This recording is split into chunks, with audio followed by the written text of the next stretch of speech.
గాజువాక పిల్ల మేం గాజులోళ్ళం గాదా నీ చెయ్యి జాపలేదా చెయ్యి సాబరేదా గాజు తొడగలేదా.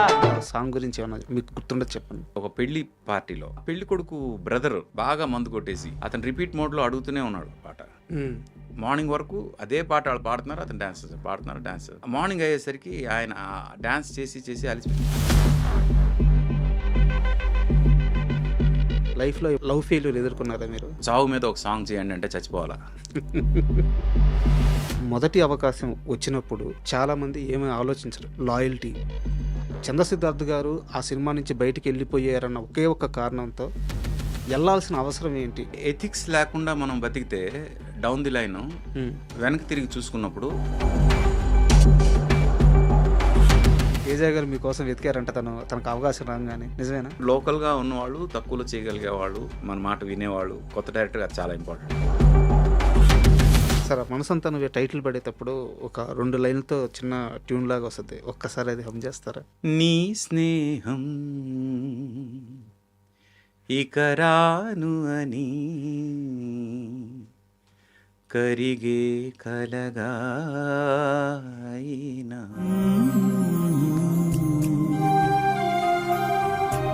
మళ్ళీ ఉదయకిరణ్ బతికొస్తే బాగుండు అని చెప్పి పోయి థియేటర్లో అనుకోని వాళ్ళు లేరు. ఇప్పుడు మీరు పాడిన 2 లైన్. చనిపోయినప్పుడు కోపం వచ్చిందా, బాధ వేసిందా, ఏమనిపించింది? కోపం అయితే వచ్చింది. నాన్నగారి మరణం విషయంలో చాలా బాధపడ్డారంట. వైద్యం పట్ల కూడా, అంటే డాక్టర్స్ పట్ల కూడా చాలా ఇరిటేట్ అయ్యారంట. దెర్ ఆర్ సమ్ హాస్పిటల్స్, అన్ని కాదు, కొన్ని హాస్పిటల్స్ క్యాన్సర్ సక్సెస్ రేట్ చూపించడం కోసం క్యాన్సర్ సెల్స్ కానీ ట్యూమర్స్ని కూడా క్యాన్సర్ అని చెప్పి ట్రీట్ చేసేసి ఇది సక్సెస్ అయిందని చెప్పిన సందర్భాలు. ఈ పాడ్కాస్ట్ వల్ల ఏదైనా మంచి జరుగుతుంది అంటే మన లైఫ్ మోస్ట్ అన్సర్టైన్. మనకి ఏదైనా వైరస్ ఎనీ మూమెంట్ అటాక్ అవ్వచ్చు. అందుకు వైటమిన్ డి లెవెల్స్ కనుక మీరు మెయింటైన్ చేస్తే మీరు చావరు, అంతవరకు నేను గ్యారెంటీ ఇస్తాను. ఇండస్ట్రీలో ఇన్ని సంవత్సరాల ప్రయాణంలో సంపాదించుకోలేదు ఆర్పి పట్నాయక్, ఇది నిజం. బయట ఇండస్ట్రీలో చాలా మందికి తెలుసు. ఓ ప్రొడ్యూసర్ దగ్గర నాకు ఇంత రెమ్యునరేషన్ ఇవ్వండి అని ఇప్పటివరకు అడగలేదు. ఎలాగైతే సినిమా అడగలేదు, నీ మ్యూజిక్ వల్ల సినిమాకి మార్కెట్ అవ్వట్లేదు అని ఎవడో ఒక మాట అంటే, 100 అద్భుతమైన పాటలు ఇచ్చిన ఆర్పి పట్నాయక్ సినిమాలు ఇంక నేను చేయను అని నిర్ణయం తీసుకోవడం ఏంటి? కొన్నిసార్లు మనం రైట్ అనే ఫీలింగ్ వచ్చినప్పుడు మీరు తీసుకున్న డెసిషన్ కరెక్టా? ఇద్దరు చాలా గట్టిగా నన్ను మీ త్రివిక్రమ్ శ్రీనివాసేనా? నిజంగా మీ త్రివిక్రమ్ శ్రీనివాసేనా? ఆబ్వియస్గా మేము మంచి ఫ్రెండ్స్, బెస్ట్ ఫ్రెండ్స్. బయట ఎవరు నమ్మట్లేదు సార్. బయట వాళ్ళ కోసం మనం ఎందుకు బతకాలబ్బా?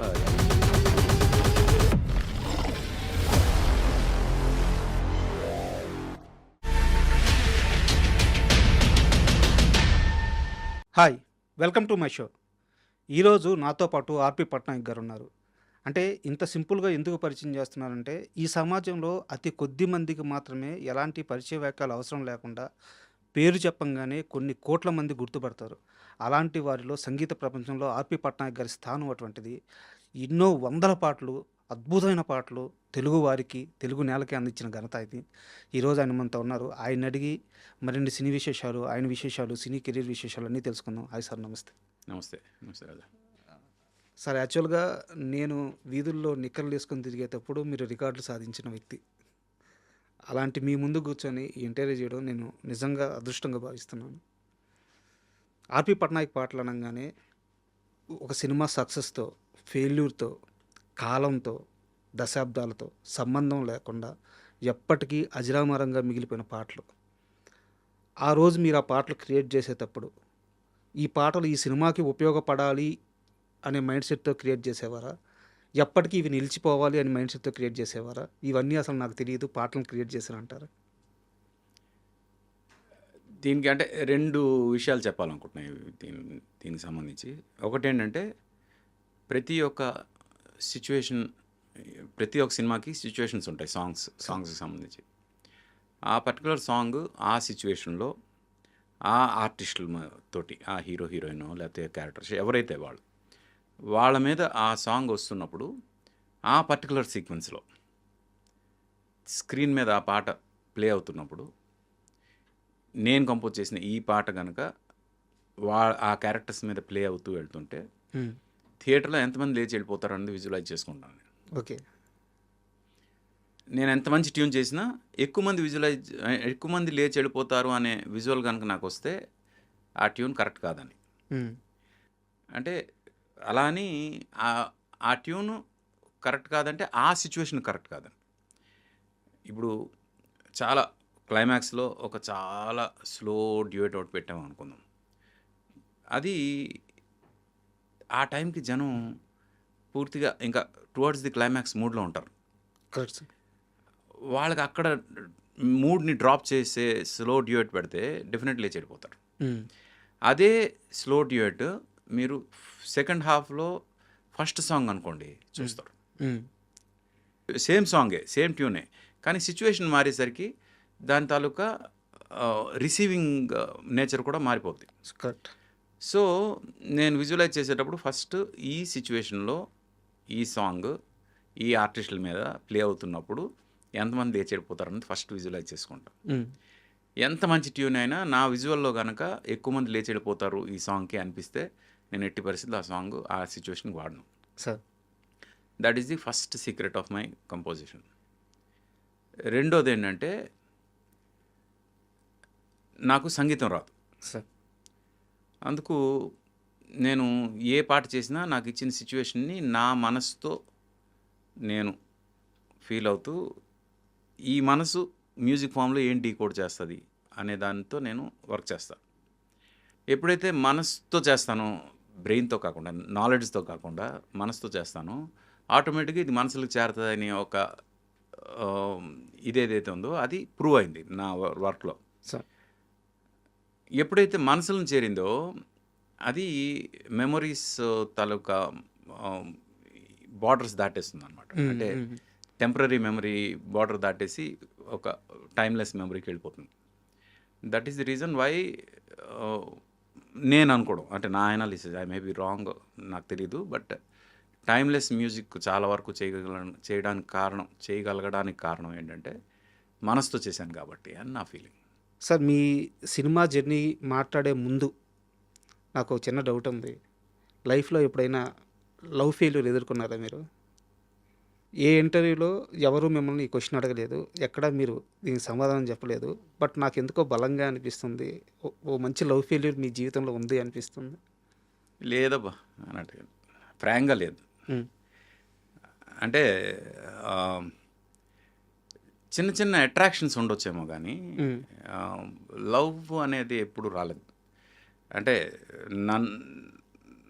నాకెవరు ప్రపోజ్ చేయలేదు, నేను ఎవరికి ప్రపోజ్ చేయలేదు.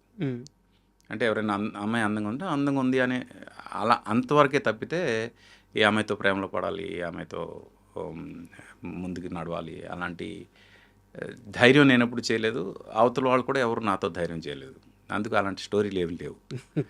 But I'm very much happy with my wife. And పెళ్లి చేసుకున్నాక I have a great love story నాతో, నా వైఫ్తో.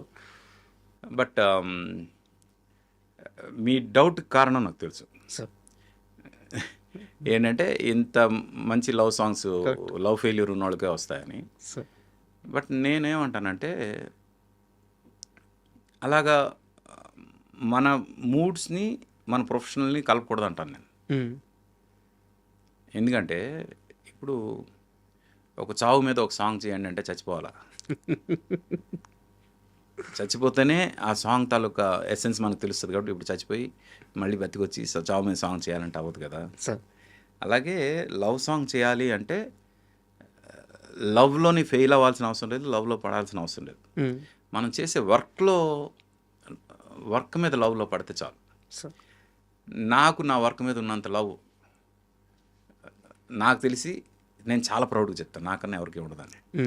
ఎంతంటే నేను పెళ్లి చేసుకునే ముందు నా వైఫ్కి నేను చెప్పిన ఫస్ట్ థింగ్ ఏంటంటే, you are my second wife. నేను ఆల్రెడీ నా వర్క్కి పెళ్లి చేసేసుకున్నాను ఓకే అని చెప్పా. అది తన మైండ్లో ఎంత పడిపోయిందంటే నా వైఫ్కి, తను ఎంత ఇంపార్టెంట్ కాల్ ఉన్నా, ఎంత ఇది ఉన్నా, తను కాల్ చేసినప్పుడు నేను వర్క్లో ఉన్నానంటే టప్మని పెట్టేస్తాను. ఎందుకంటే నేను బిజీగా ఉన్నాను, అక్కడ డిస్టర్బ్ చేయకూడదు. ఫస్ట్ వైఫ్తో ఉన్నాడు డిస్టర్బ్ చేయకూడదు. అండ్ అందుకు నా వైఫ్ అంటే నాకు ఇంకా ఎక్కువ ఇష్టం. ఎందుకంటే she respects me for my work.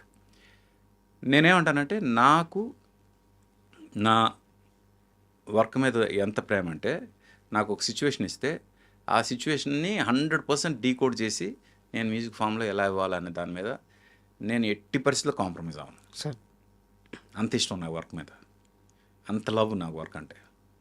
అందుకు వర్క్ ఆ వర్క్ని అంటే మీరు ఏ సిచ్యువేషన్ ఇచ్చినా ఆ సిచ్యువేషన్కి నేను అడాప్ట్ చేసుకుని దాన్ని మ్యూజిక్ ఫామ్లో డీకోడ్ చేయగలను. సార్ అది దానికి నా లైఫ్లో వచ్చిన ఎమోషన్స్తో సంబంధం లేదు. Okay sir. యాక్చువల్గా మీరు మ్యూజిక్ డైరెక్టర్ అయ్యే ముందు, అంటే మొదటి అవకాశం వచ్చే ముందు మీ ట్రావెల్ అంతా చాలా ఇంటర్వ్యూలో చెప్పారు, నేను వాటిని ప్రస్తావించలేదు. చక్రి గారితో కలిసి మీరు కొన్ని ఆల్బమ్స్ చేశారు, చక్రి గారు విడిగా చేశారు, మీరు చేశారు, కలిసి చేశారు, త్రివిక్రమ్ గారితో కలిసి చేశారు, ఆయన లిరిక్ రైటర్గా, మీరు మ్యూజిక్ డైరెక్టర్గా. సో ఎంతో ప్రయాణం ఉంది. అయితే నేను వాటి గురించి ప్రస్తావించట్లేదు, అందరికీ తెలుసు అది. అయితే మొదటి అవకాశం వచ్చినప్పుడు చాలామంది ఏమీ ఆలోచించరు. లాయల్టీ, నమ్మకం, నిజం అబద్ధం, న్యాయం అన్యాయం ఏం ఆలోచించరు. ఇంత కష్టపడి వచ్చిన వ్యక్తి మొదటి అవకాశం వచ్చినప్పుడు దాన్ని సద్వినియోగం చేసుకోవాలని చూస్తారు. కానీ సినిమాకి మీరు మ్యూజిక్ డైరెక్టర్గా ఫైనల్ అయ్యారు, ట్యూన్స్ చేశారు,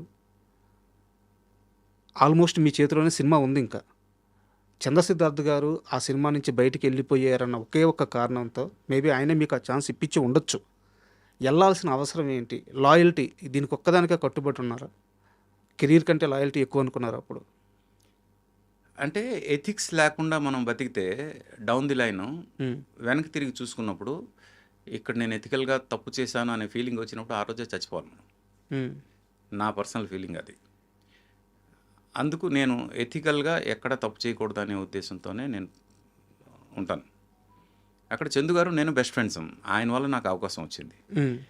నేను ఎప్పుడు ఆయన దగ్గరికి వెళ్ళి నేను మీ సినిమాలో మ్యూజిక్ చేస్తాను, నాకు అవకాశం ఇవ్వండి అని కూడా అడగలేదు ఎప్పుడు కూడా. ఇప్పటి వరకు కూడా ఏ సినిమాకు నేను అడగలేదు నా మ్యూజిక్ డైరెక్టర్ అవకాశం. తెలుసు సార్.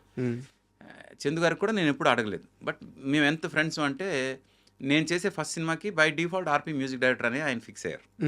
అలాగే ఆయన సినిమాలో నన్ను పెట్టుకున్నారు. ఆ సినిమా రికార్డింగ్ కంప్లీట్ అంతా అయింది. అక్కడ ఏదో చిన్న మనస్పర్ధలు వచ్చాయి, ఆయన బయటకు వచ్చారు. ఆబ్వియస్గా ఆయనతో పాటు నేను బయటికి రావాలి. ఆయన పక్కకి ఆయన వెళ్ళిపోతే వెళ్ళిపోయాడు. నాకు ఈ సినిమా ఇంపార్టెంట్ అనుకుని కనుక నేను ఆ సినిమా చేసి ఉంటే నా లైఫ్లో నేను ఎట్టి పరిస్థితిలో చందు గారికి మొహం చూపించుకునేవాడిని కాదు. అలాంటి స్థితి నాకు రాకూడదు. ఆయన అడిగారా మిమ్మల్ని ఆర్పి నువ్వు కూడా బయటికి రమ్మని? మీరే వెళ్ళారు కదా? లేదు, నా అంతటి నేను వచ్చాను. ఆయన ఒక సందర్భంలో మీకు అనిపిస్తే చేయండి ఏముంది అన్నారు. అంటే ఆయన చాలా మంచి మనిషి కాబట్టి ఆయన పెద్ద మనసుతో ఆ మాట అన్నారు. అనిపిస్తే అనేది అనిపించే ప్రసక్తే లేదు. ఎందుకంటే our friendship is much bigger than the project that we are doing. Projects ఏమైనా వస్తాయి పోతాయి, కానీ ఓ మనిషి పోతే మనిషిని మనం వదులుకోలేం కదా.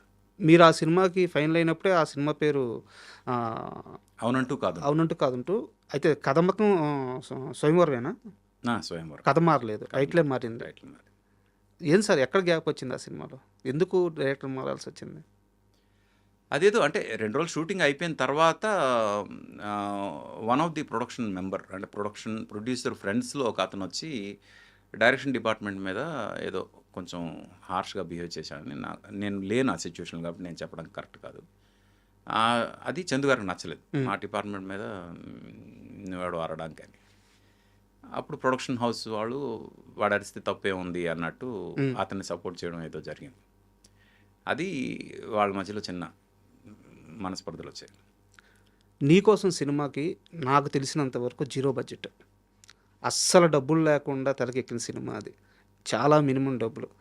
అంటే స్టార్స్ని ఆ సినిమాలో వర్క్ చేసిన స్టార్స్ అన్ను ఇప్పుడు వాళ్ళు స్టార్స్ కానీ, డైరెక్టర్ కానీ, హీరో కానీ, సినిమాటోగ్రాఫర్ కానీ కనీసం వాళ్ళకి వెహికల్స్ పెట్టే స్తోమత కూడా లేదు ఆ సినిమాకి. అలాంటి సినిమాకి మీకు ఛాన్స్ వచ్చింది, అద్భుతమైన సంగీతం ఇచ్చారు, కమర్షియల్గా పే చేశారా మీకు నీకోసంకి? నాకు ఫ్రాంక్గా అంటే ప్రొడ్యూసర్లు తిట్టుకుంటానేమో, నాకు రెమ్యునరేషన్ అయితే ఇవ్వలేదు నీకోసంకి.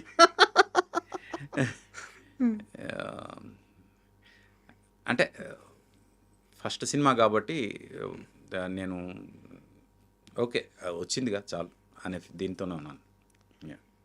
But faced some problems for sure. యాక్చువల్గా ఆ సినిమాకి మ్యూజిక్ డైరెక్టర్ దేవిశ్రీ ప్రసాద్. తనది ఆ సినిమాలో కొంటె బాపు పాట ఉంది కదా, ఆ పాట దేవి చేసింది. మిగతా పాటలు నేను చేశాను.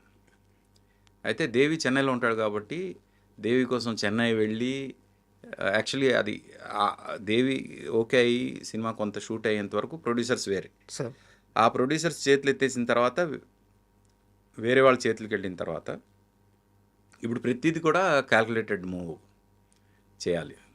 ఇప్పుడు డైరెక్టర్ చెన్నై వెళ్ళాలన్నా అది కూడా ఖర్చే. మ్యూజిక్ చేయాలి. అప్పట్లో వాట్సాప్లు అవి లేవు. కరెక్ట్. ఆ సినిమా పరిస్థితి అట్టాగే ఉండేది.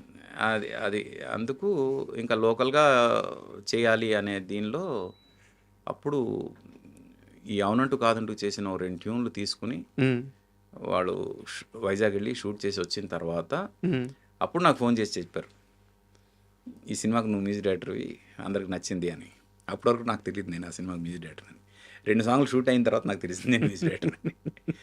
ఆ తర్వాత ఈ సినిమాకి నువ్వే మ్యూజిక్ చేయాలి అంటే అప్పుడు శ్రీను వైట్ల గారు అంటే గంటా శ్రీనివాస్ గారు ప్రొడ్యూసర్ ఆయన చెప్పారు, సినిమా టైటిల్ నీకోసం అని చెప్పగానే నాకు మనసులో మెదిలిన పాట నీకోసం టైటిల్ సాంగ్.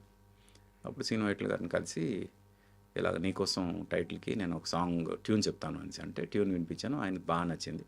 అక్కడ నుంచి వీ ట్రావెల్డ్. అసలు ఒక్కసారి అది హమ్ చేస్తారా నీకోసం సాంగ్? నీకోసం నీకోసం నీకోసం నీకోసం ఎప్పుడూ లేని ఆలోచనలు ఇప్పుడే కలిగెను ఎందుకు నాలో, నీకోసం నీకోసం ఈ లోకమిలా ఏదో కలలా నాకంతా కొత్తగా వింతగా కనిపిస్తూ ఉంది, నీకోసం నీకోసం. సాహితీ గారు రాశారు సాహిత్యం. అంటే మీరు ఏ రోజైనా మీరు ఎదురుపడిన రోజు ఒక ప్రశ్న అడగాలనుకున్నాను, నాకు ఈరోజు అవకాశం వచ్చింది. మీ గొంతులో సార్ ఎలాంటి డిస్టర్బెన్స్ ఉండదు. అంటే ఎంత పెద్ద స్టార్ సింగర్ అయినా సరే అది డిస్టర్బెన్స్ అనగానే వాళ్ళు పలికే విధానంలో ఆ వోకల్స్ గాలి రావడము స్వచ్ఛంగా నీట్గా అసలు ఎలాంటి డిస్టర్బెన్స్ లేకుండా ఉంటుంది మీ వాయిస్. ఇది నేను పర్సనల్గా అబ్జర్వ్ చేసింది. ఎలా ఇది ఫస్ట్ నుంచా ఏమైనా కేర్ తీసుకున్నారా? మా అమ్మ నాన్నకి థ్యాంక్స్ చెప్పాలి ఈ జీన్స్ ఇచ్చినందుకు. సార్ నేను ఫ్రాంక్గా ఎలాంటి కేర్ తీసుకున్నాను. నేను ఇప్పుడు ప్రాక్టీస్ కూడా చేయను. రోజుకి 2 గంటలు ప్రాక్టీస్ చేయాలి ఇవి కూడా ఉండవు నాకు. నేను కంపోజ్ చేసి రికార్డ్ అయిపోయిన తర్వాత ఆ పాట నేను విన్నా, అసలు ఎవరో ప్లే చేస్తే వినడం తప్పితే నా అంతా నేను ప్లే చేయడం కూడా ఉండదు. అంటే కొంచెం గేర్ ఎక్కువేమో నాకు. అది అంటే అయిపోయింది కదా వర్క్, ఇంకా కొత్త వర్క్ గురించి ఆలోచిద్దాం తప్పితే అయిపోయిన వర్క్ గురించి అసలు ఇచ్చాను. బట్ షోస్ ఉన్నప్పుడు నా పాటలు నేను పాడతాను. ఆ షోకి ముందు ప్రాక్టీస్ చేయడం అవి కూడా ఉండవు. డైరెక్ట్ స్టేజ్ ఎక్కి షోలో పాడడం అంతే. అందుకు నేను ఒక రాంగ్ ఎగ్జాంపుల్ అవుతాను అందరికీ. నా గురించి ఏం చెప్పినా అప్పుడే ఐస్ క్రీమ్ తిని మైక్ ముందుకెళ్ళి పాడమన్నా పాడేస్తాను. సింగర్స్ ఇలాంటి కేర్లు తీసుకోవాలి అని ఏవైతే ఉంటాయో అవేమి కూడా నేను తీసుకున్నాను. అందుకు నేను నా గురించి ఏం చెప్పినా ఆర్పి ఎలా ఉన్నాడు కదా మనం కూడా అది ఫాలో అవుదాం అనుకుంటే మిగతా వాళ్ళు ఒకళ్ళు ఎఫెక్ట్ అయితే దానికి నేను కారణం అవుతాను. కాబట్టి ఇవేమి నేను చెప్పను. ఒక రకంగా దేవుడిచ్చిన అదృష్టం అనుకోవచ్చు. అందుకే నేను మా అమ్మ నాన్నకి క్రెడిట్ ఇవ్వాలనుకుంటున్నాను. ఎందుకంటే వాళ్ళ వల్లే ఈ గొంతు వచ్చింది కాబట్టి సార్ వాళ్ళదే ఈ క్రెడిట్ అంతా. ఆర్పి పట్నాయక్ తేజ అసోసియేషన్ అంటే అందరూ చిత్రం మూవీ అనుకుంటారు, కానీ చిత్రం కంటే ముందు మీ ఇద్దరు కలిసి ఒక ప్రాజెక్ట్ ఏదో ప్రాజెక్ట్ చేశారా, ఎక్కడో ట్రావెల్ అయ్యారని తెలిసింది, కరెక్టేనా? చిత్రం కన్నా ముందు తేజ గారు ఒక సినిమా కెమెరా చేస్తున్నారు. ఆ సినిమాకి జగదీశ్వర్ రెడ్డి అని ఆయన ఇది డైరెక్టర్. దానిలో ఒక పర్టికులర్ సిచ్యువేషన్కి ఒక థీమ్ కావాల్సి వచ్చింది. ఆ థీమ్ నేను కంపోజ్ చేశాను. బట్ సినిమాలో ఆ థీమ్ లేదు. అప్పుడు తేజ గారికి నా వర్క్ మీద ఒక నమ్మకం ఉంది. ఆ థీమ్ కంపోజ్ చేసినప్పుడు అది సినిమాలో ఎందుకు లేదో నాకు తెలీదు. బహుశా మెయిన్ మ్యూజిక్ డైరెక్టర్ ఎవరైతే ఉన్నారో వాళ్ళు వేరే వాళ్ళ థీమ్ పెట్టడానికి వీల్లేదని అబ్జెక్ట్ చేశారో ఏంటో మరి తెలియదు కానీ but that was much better theme than the original theme that was used for the movie. ఆ సినిమా పేరు అవి అడగొద్దు. అందుకు తేజారికి బహుశా దాని మీద కూడా గురుండి ఉండొచ్చు సార్. దీని గురించి. బట్ తేజ గారు డైరెక్టర్ అయిన విధానమే చాలా వండర్ అసలు అది. ఆయన చాలా ఇంటర్వ్యూలో చెప్పారు, నేను కష్టపడి సినిమా అంతా షూట్ చేస్తూ ఉంటే నాకు వచ్చే రెమ్యునరేషన్ చాలా తక్కువ. కొత్త డైరెక్టర్ వస్తున్నాడు, హిట్ కొట్టంగానే వాడు కోట్లలో తీసుకుంటున్నాడు, అందుకని నేను డైరెక్టర్ అవ్వాలని చెప్పి డైరెక్టర్ అయ్యాను అని చెప్పి చాలా ఇంటర్వ్యూలో చెప్పారు ఆయన. ఆయన డైరెక్టర్ అయినప్పుడు అక్కడ కూడా బడ్జెట్ చాలా లిమిటెడే. పెద్ద కంపెనీ అయి ఉండొచ్చు బట్ లిమిటెడ్ బడ్జెట్. ఆర్పి పట్నాయక్ ఎక్కడ ఎతకండి, పట్టుకురండి, తను కావాలి అని తేజ గారు మీకోసం వెతికారంట తనకు అవకాశం రాగానే. నిజమేనా? అవును, అది నిజమే. అంటే ఆ బడ్జెట్లో చెన్నై వెళ్ళి రికార్డ్ చేసేంత ఛాన్స్ లేదు. రామోజీరావు గారి దగ్గరికి ఈయన వెళ్ళి నేను ఇంతలో చేస్తా సినిమా మీకు ఎందుకు అన్నారు. ఆయన యాజ్ ఎ కెమెరామెన్ షూట్కి మిగతా విషయాల్లో హీఈస్ వెరీ క్లియర్ ఎంత అవుద్ది ఏంటి ఎంతలో తగ్గించవచ్చు. అప్పట్లో ఫిల్మ్ ఉండేది, ఫిల్మ్లో ఇట్స్ వెరీ కాస్ట్లీ అఫేర్. అయినా యాజ్ ఎ కెమెరామెన్ ఆయనకు ఒక ఐడియా ఉంది, ఇంతలో చేయొచ్చు, ఇంత ఫుటేజ్ ఎక్స్పోజ్ చేస్తే ఇంతలో అవుతుంది, ఇదంతా ఎన్ని రోజుల్లో షూట్ చేయాలి అని.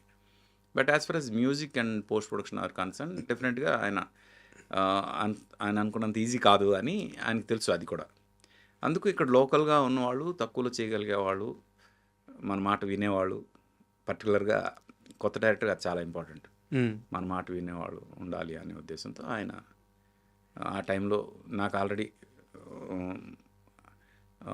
ఫస్ట్ టైం నేను కలిసినప్పుడు మీరు ఏం చేస్తుంటారు అంటే మ్యూజిక్ కోసం ట్రై చేస్తున్నాను అన్నప్పుడు ఏదో ఒక మీ ట్యూన్ వినిపించాను, అప్పుడు ఏదో ట్యూన్ ఒకటి వినిపించారు, చాలా బాగుంది అని ఆయన ఆ టైంలో చిత్రం కన్నా ముందు ఇంకొక సినిమా ఒకటి అనుకుని ఆగిపోయింది. ఓకే. పెద్ద హీరోతోటి ఆ సినిమాకి వేరే పెద్ద మ్యూజిక్ డైరెక్టర్ కూడా అనుకున్నారు. నా ట్యూన్ విన్నాక వాళ్ళకి తెలియకుండా మనం చేద్దాం ట్యూన్లు అన్నారు ఆయన. అలా బాగోదు అనుకుని నేను ఇంకా ఆయన దగ్గరికి వెళ్ళడం మానేసా. కొన్నాళ్ళు గ్యాప్ వచ్చింది.